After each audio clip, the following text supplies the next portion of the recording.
No, no. See, you have to do research, but unfortunately you don't have that many people who can really give you a research report. When I wanted a research report on malls, what I got was I paid money for something which I had to put in the dustbin. So ultimately, if you want to have those research reports, you want to have the thought process, it's fine, it's great.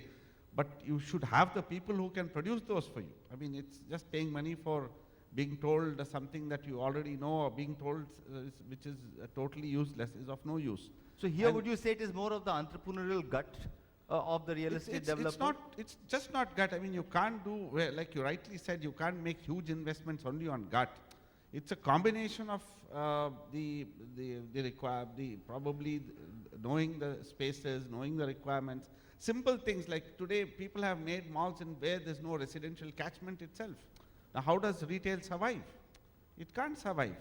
How do people? Those are the mistakes of those are the business. small, simple mistakes. Just because you have a large piece of land and then you have an aspiration to build a mall, and maybe there's somebody to fund you to build a mall, you just can't go and build over there if there's no residential catchment, or not the right type of residential catchment. Manu, I just want to come to you. Is there an environment required for innovation? I mean, you keep reading saying the maximum amount of patents are filed in US. Okay, we keep talking of India has the largest number of entrepreneurs. So do we as a country and nation of entrepreneurs have the ability to create that kind of patents of the future? You have operated in that part of the world and this part of the world. Is there a need for an environment for innovation? And is there a need for the government to create an environment, or the society to create an environment for innovation? Well, I think two aspects to it. Firstly, I certainly think there's a need for environment, and that's 2-3 components to it. Firstly, think time. Most of us as jobs managing very complex, a lot of complexity generated by the country itself, and probably do not get or spend enough time, and I'm not talking about senior levels, I'm talking right through, really get enough time to be able to sit back and think about it. And that's why just talking to Kishore Bhai about how he's just got a separate group that is in a position to think about that and work for it.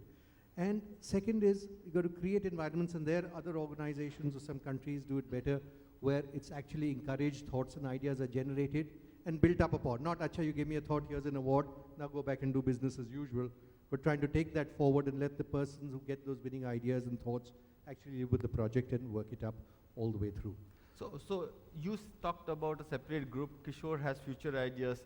Harsh, you created something called the incubation cell. If all of you have to think for the retail fraternity which is sitting here, I mean, what would be your one advice, Harsh, to start creating, thinking different, thinking new? Because we are working against a huge cost disadvantage. I mean, most of the retailers are working with no power on pricing because they sell on MRP. Most of the retailers actually, from a real estate point of view, you pay for 100 and get 65 because that's the super built up carpet. And if you're a Kirana owner, you pay for 100 and get 200 because the shop and the footpath and the road belongs to him. So in a situation like this, how do people innovate? How do we think? Do you suggest an incubation cell? They're small entrepreneurs. Do you see incubation cells in Ascent or a RAI? I mean, how does one really work? Some advice for us to kick off this. See, I think first of all, who is your customer? Because many times many entrepreneurs don't know who is their customer.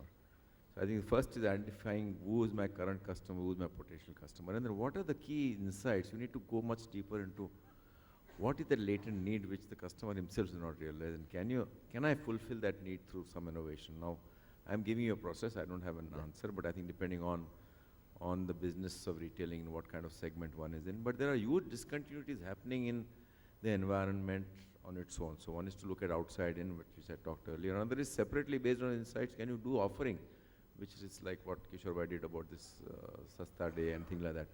So there could be, I'm talking about the process, if you identify who is your target customer and identify the latent needs and what are the innovation possibilities through maybe a workshop with all the stakeholders, and many of them, if you have their own ideas, test it out and have a whole host of ideas and then prototype some of them, and some of them will succeed, some of them may not succeed also. Kishore, just pick from there. You run Future Ventures where you are an entrepreneur and you have all your investees who are also entrepreneurs.